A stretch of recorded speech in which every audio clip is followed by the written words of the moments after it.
Welcome back to Smart Money on CNBC TV 18. We're talking about children's education and how you should plan that, because all of us know that it is an expensive affair for sure. If you want to send your child abroad, today you will need at least 85 to 90 lakhs per year to send your child for an undergraduate program. And in India, you will need about 5 to 10 lakhs. So let's talk to our guests and ask them how do we structure it. Harsh, you tell me first, first of all, do I need to have a separate account for my child where I make my investments? And then how do I structure investments for my child? Harshvardhan. Okay, so Sonia, you have a 6-year-old. Yeah. It's very simple. You take yourself as an example. So you have a 6-year-old.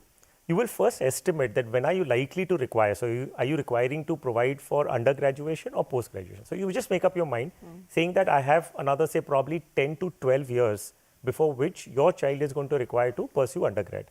Okay, because at 18, typically the undergraduation studies start.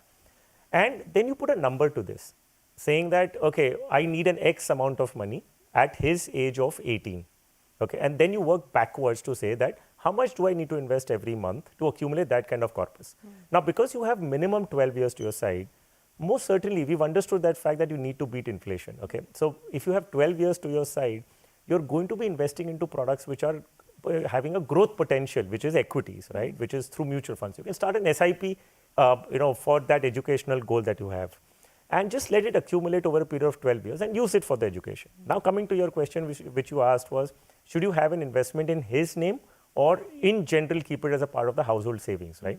What I'd recommend, if possible, keep an account in his name so that investments that you're making for children's education, you keep it in your child's name. You're allowed to do an SIP in the child's name.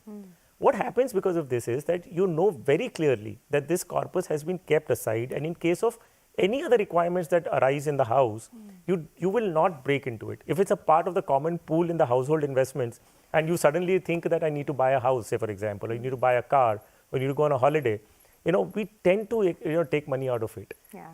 And once you take money out of it, I mean, you've jeopardized a very important goal in your family's, financial planning, right? Which is children's education. Absolutely. So there is merit when you put money into your child's name. So then at least you know to that extent, this money is untouchable. Kept aside. Okay, got it. Harsh Gehlot, I want you to come in on this now. Very quickly, if you can tell us how much should we allocate towards large caps, how much towards mid caps, small caps? What should the allocation be basically for your child?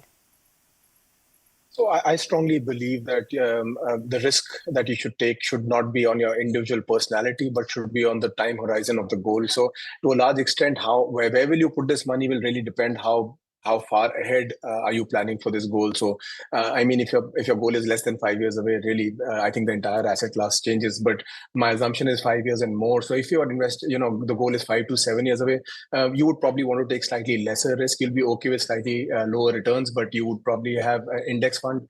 You would probably have a balanced fund and maybe a flexi cap fund. If your time horizon is between 7 to 10 years, you would increase your allocation towards a mid and small caps. So probably add a large and mid cap fund and a small cap fund and a flexi cap fund. 10 years plus, you can get more aggressive. So you can have a higher allocation towards a mid cap and a small cap fund, and maybe leave out a large cap or an index fund and maybe invest in a flexi cap fund.